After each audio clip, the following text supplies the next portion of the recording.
episode 245 of the CRICKETher Weekly. Now, if we look a bit tired, it's because our time we had to get up in the middle of the night in order to watch the WBBL final. But it was all worth it, Sid. And why was it worth it? Because Grace Scrivens has won the WBBL. She has. No, it's true. It's true, everybody. She may have only played one game, but she caught Georgia Vole in that game, and Georgia Vole was destined otherwise to go on and score 100. Knock the Renegades out of WBBL, they'd never have won it. So yes, I think it all comes down to Grace Scrivens. No, congratulations. Actually, I don't think it was Georgia Vole, was it? Anyway, it was somebody on the Thunder. She made a catch against the Thunder. Okay, Sid. Well, well done to Grace Scrivens for her enormous contribution. Perhaps more importantly, well done to the Melbourne Renegades, who have come back from a bit of a disastrous season last year to win their first ever WBBL title. Yeah, we're glad that we got up. We got to see another Hayley Matthews special, didn't we? Yeah, I mean, what can you say about it? You just run out of superlatives, basically. Yeah. That she's just one of those players that's capable of, like digging in and rescuing a game from a situation where you think that they're just not going to win it. And that seems to be her speciality, really, that she can turn around a game. I mean, we saw her do it in the 100, and that's pretty much what she did here, because the Renegades were in real trouble, weren't they? We were like, oh dear, it's all gone wrong for them. And she pulled it out, and then she came back and took a couple of wickets as well, including a really important wicket of Laura Harris. Yeah, getting Harris for a first ball duck. The Heat were sort of slipping, but Harris was like the one player in the entire world that could have still turned it, because like that was the one point at which the 25 off 10 balls that Harris can give you would have really turned the tables. So and it was quite a good game in the end. I mean, it was a shame about the rain, which obviously curtailed things a little bit, and I think that probably tipped the balance in the Renegades' favour, because at that point then the chase suddenly became much more pressurised because it was shorter. Yeah, and Heat were also slightly diddled about the second power play, about the power surge as it's known, which is the second power play, because they were only allowed 1 over of power surge, not 2, and that's obviously only half the power surge, but they had to bat more than half the overs. So they got slightly diddled there, I think. It's interesting, isn't it? It's difficult when you're trying to handle these things with the Duckworth-Lewis. But yeah, Renegades, congratulations. Hayley Matthews is brilliant value to franchise cricket. I don't think that she'll be, I don't think that Renegades will be giving her up in as the player, whatever they're calling the retention pick, the retention pick window is opening up in a few hours' time. Obviously, Alice Capsey missed the final. Presumably get her share of the prize money, and she made a decent contribution with her wickets earlier in the tournament, although she didn't do much with the bat. It was more the fact that she missed the final to go and play a really important role for England. Nothing. Yeah, I mean, she didn't do anything in the end. She would have kept wicket if Amy Jones had got injured in the first T20, but then Sarah Smale arrived and took that away from her. I mean, it's just absolute chaos in the England camp at the moment. We'll talk about the results in a minute, but the idea that you're going to have Capsey as your backup wicketkeeper, who, first of all, you were going to drop and give her some time to go away and have a think about things and regroup. Then you decided she wasn't dropped because she was the next best available player after Paige Schofield got injured. And then she's been promoted to reserve wicketkeeper, despite having never kept wicket, as far as we can ascertain, in a professional match. The last time she kept wicket was yonks ago for a Surrey age group team. And it's all very bizarre. Anyway, fortunately, Smale is there, and England did whitewash South Africa in the T20 series, didn't they? So they won all 3 of the matches, Sid. Yeah, I mean, they did. They certainly did. The last match in particular that's got to be one of the worst matches I've ever seen. Okay. I mean, you can picture it as England, stamping all over South Africa, but South Africa basically threw in the towel before the game started. So many of their match winners were not in the team. Obviously, Cap and Kaka weren't in the team because they weren't in the squad. They were being rested. Laura Wolfart was ill. She was well enough to be there, but obviously she didn't feel up to actually playing. And then they dropped Brits as well, or rather rotated Brits. And it's like, well, I can see that you wanted to do rotation, but given what else that is going on here, it's just like, they started off, they didn't really want to be there. So and South they ended Africa up. went all 3 T20s without the same opening partnership in any game, which isn't a great way to kind of promote stability. And England, Sarah Glenn had a great second game, and then there was a weird message about, well, she was ill, but she's well enough to play, but we weren't gonna pick her anyway. I was just a bit confused by that. So England are doing their own kind of slightly odd player rotation, which seems to be being done on a completely ad hoc basis and not based on any previous performances. I think they thought that this pitch would be more conducive to fast bowling, so they wanted to play 2 quick bowlers. They kind of pre-decided that. Yeah. Then that meant that they kind of also pre-decided, I think, that they were going to drop Glenn because she's the third in line at the moment. So, seemed really strange. People being rewarded for not bowling well, and other people not being rewarded or seemingly being punished for bowling well. That's what it looks like externally. I know everybody who's in the England camp would say, "Oh, you don't know what's going on in the camp," because that seems to be the refrain at the moment whenever there's any remote criticism of them. I mean, I wasn't actually watching all of the third T20 because I was helping out at our local Christmas fair event, and it doesn't sound like I missed an awful lot, Sid, to be honest. No, I mean, it was a pig of a game, Yeah. and it was like when I write my pieces at the end of these games, I usually try and write some analysis of what's happened. You know, I'm not writing match reports because you can go and read a match report on, you know, CRICKETher or any number of other places, on The Guardian even. You can. And, you know, although obviously yesterday's would have been a very much decreased quality of report. Yeah. So you know, my job's not to write basic match reports because, you know, you guys have already read that. So I try and offer some analysis. I've got nothing to say here.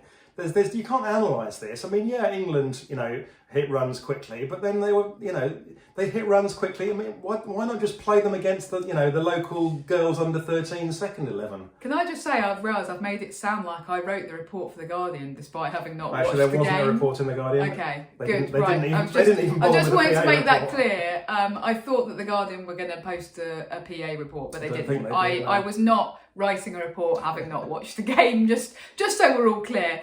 Although, Sid, your report amounted to, I'm going to go off and have some pizza and beer because I'm a bit fed up with things. I mean, one of the questions is that, you know, England are going to make hay of this 3-0 T20 win, aren't they? And go, well, it totally makes up for the fact that we had a very underwhelming World Cup. And, okay, they will argue that. The question is whether we buy that as fans, as journalists, as people who cover the game and watch the game. Does it make up for it? What matters in cricket, I guess, it's a kind of broader philosophical question about, do these bilateral series matter?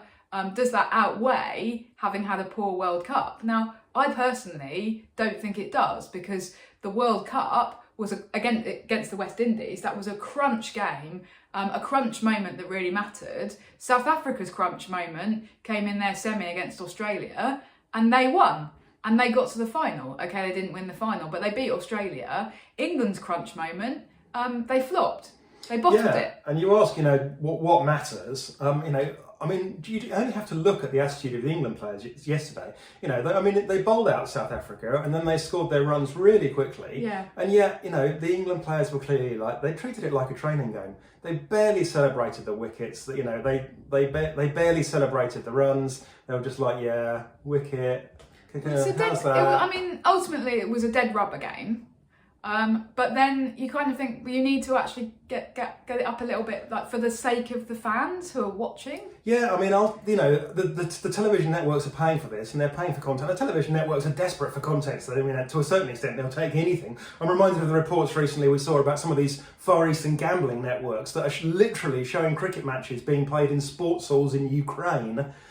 With the players dressed in IPL lookalike kit in order for people to bet on it. Yeah. But, I mean, that doesn't feel like a million miles away from what was going on yesterday. England didn't care, South Africa didn't care, nobody cared. The commentators, you know, obviously felt it was their job to go, oh, this is brilliant, this is fantastic, wonderful stuff, marvellous, the greatest game I've ever seen. And it's like, no, it really wasn't. And you're just insulting us all by pretending it was. And so I almost feel, you know, what was the point of England going on this tour? What was the point? Because, you know, it just wasn't fun for anybody. The players weren't enjoying it. We weren't enjoying it. There's been a little bit of chat that perhaps South Africa and England perhaps will be more invested in the ODIs because we've got an ODI World Cup coming up a bit sooner, and obviously the test is going to be quite exciting because tests in women's cricket are still a relative rarity. So perhaps the next bit of the series will feel a little bit more meaningful. But could they then not just have played the ODIs and the test, for example? And I also think let's see about those ODIs. There's a broader question here.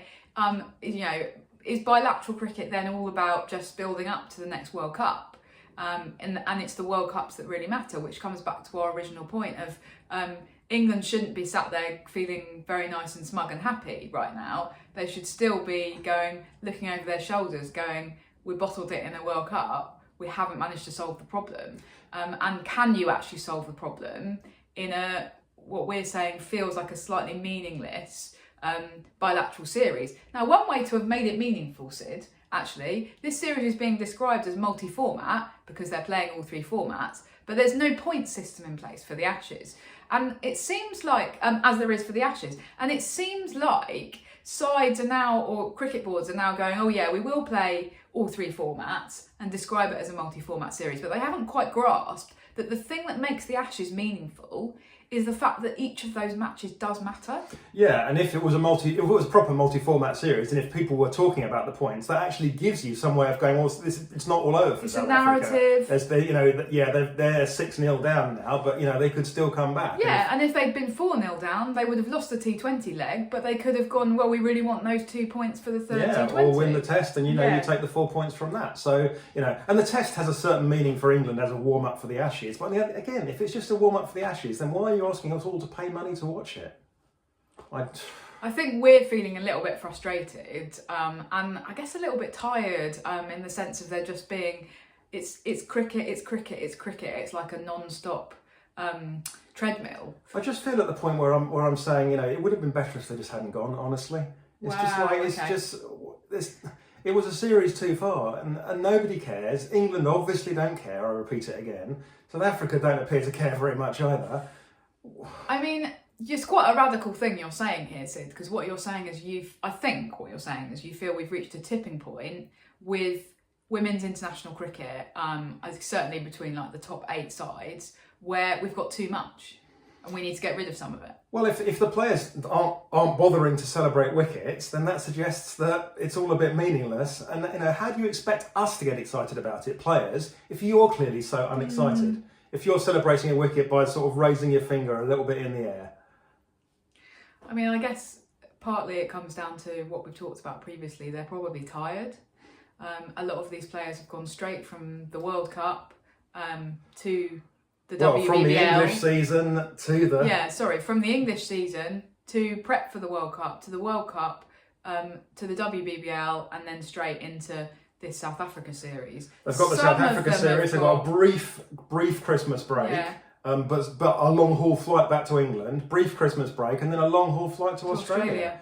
What they're going to be like in Australia? I mean, I guess they'll be fired up for the Ashes, and they'll certainly be celebrating wickets in the Ashes. But the Ashes, the Ashes always feels like it's got that kind of added spice, that added meaning, that added context. But I do think some of that now in the women's side is about the points. Because I suppose if you're kind of looking at the calendar holistically, you're looking at it and going, oh, what do we cut? And there's probably sides out there who would still say we don't play enough cricket and we'd like to play more. And certainly outside of the top 8, countries like Ireland and Scotland are probably going, yeah, we'd quite like to be playing a little bit more international cricket. I think we're a bit tired, aren't we? Okay. I think everyone is.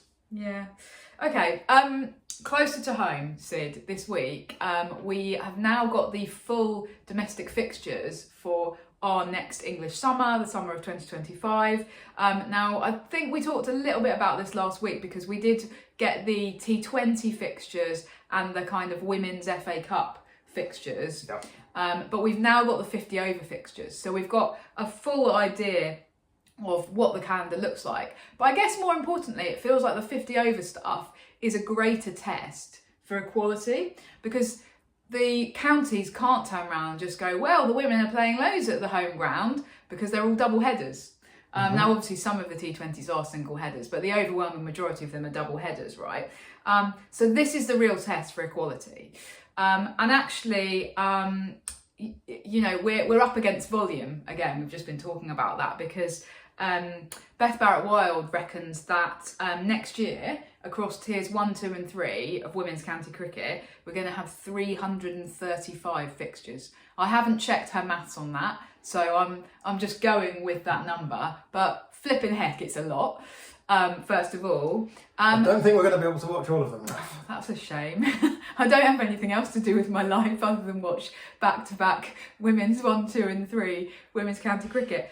There's a great article, we should say, by Richard Starkey on the Naughty Child website. So do go and read that if you haven't. And he's actually kind of crunched the numbers a bit and done a little bit of analysis. It's quite funny because it reads a little bit like a school report of the counties. Now, Richard Starkey is actually a teacher, so he will have many years of practice of writing school reports. I'm very disappointed in you. Yes, exactly. And there's actually a section called "Could Do Better" for some of the counties. So let's start with the good.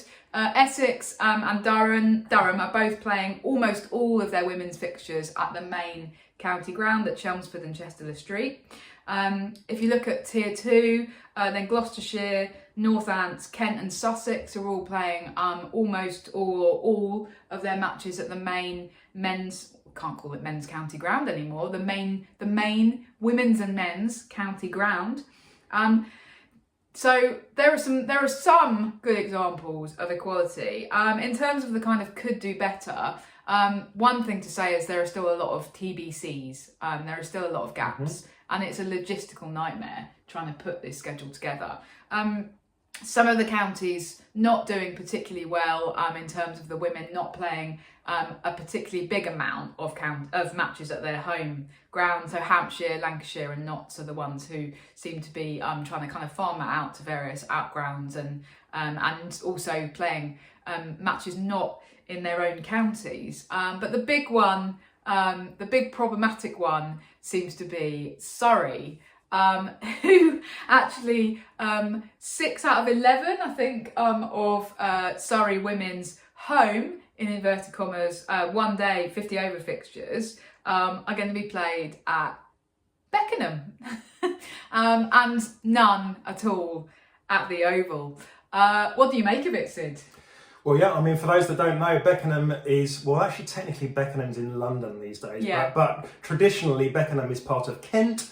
And Beckenham is, of course, Kent's ground. Kent County Cricket Club own Beckenham, and they use it it's been used for a long time as a second ground for their men's team. They play a lot of men's first-class games there. And it's been, of course, the home of the South East Stars over the past who were the combined years. Kent and Surrey team. But now it's gone to Surrey. Surrey have won the bid to host what was effectively used to be the Stars, and now Surrey women are going to be playing a significant amount of home fixtures at Beckenham.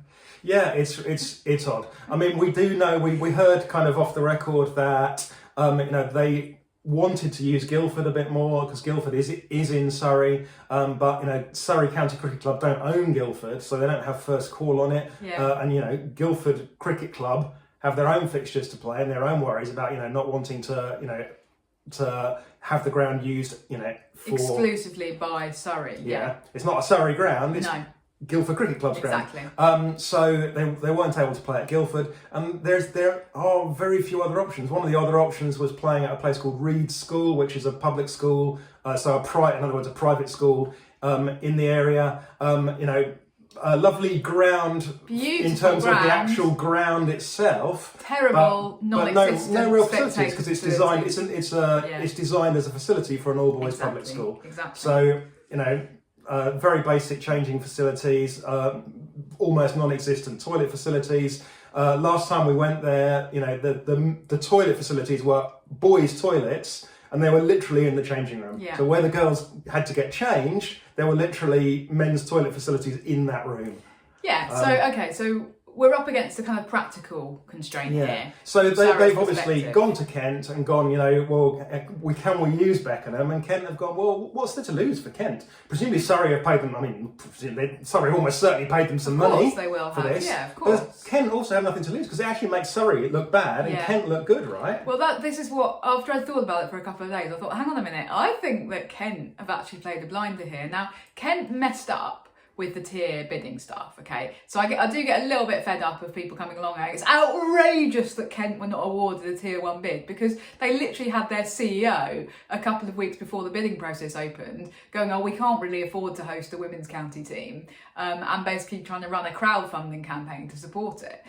So that's where they messed up. Now they've realised at this point that they've messed up, and they're now doing everything they can to try and put it right.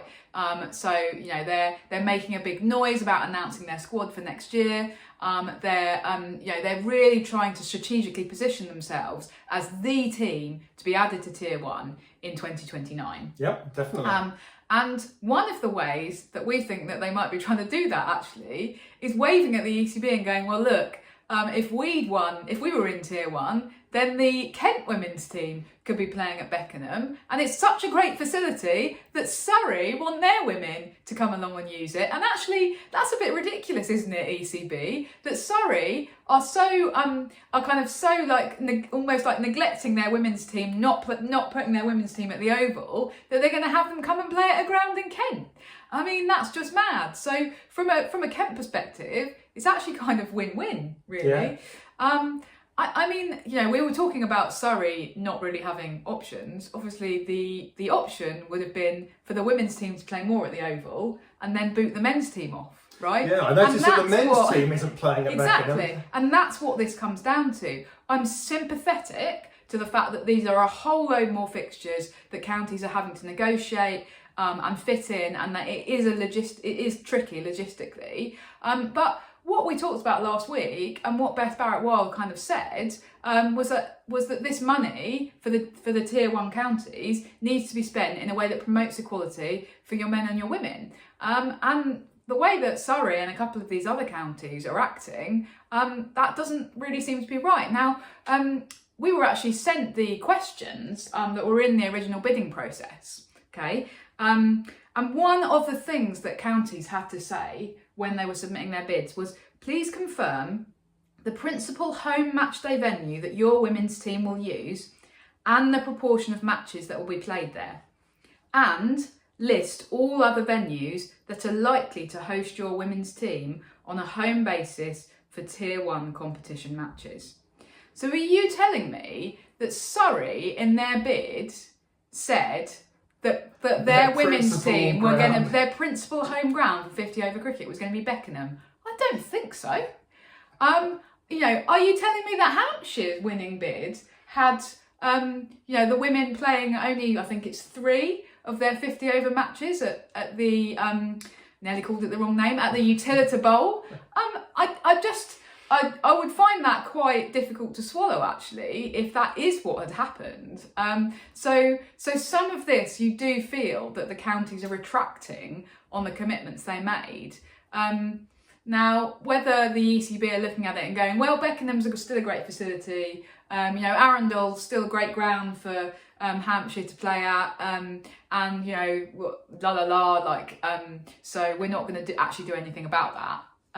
Well, it seems like these schedules have been approved, and they aren't doing anything about it anyway. So it's not great. Anything else to say, Sid? Not really. All right.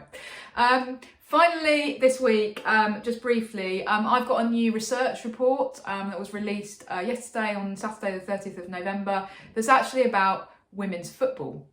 There's some kind of potential links in there with cricket because it is about governance. And you know that one of my bugbears is women's cricket governance having to be joined up with the men's. Well, this is about the equivalent of that in women's football, and the fact that since the FA forced the women's FA to kind of stop running women's football in 1993, we've gone down a road where now everything is being put into a one-size-fits-all box where all the men and women are being told you must work together, and that's actually been disadvantageous for many of the women's teams.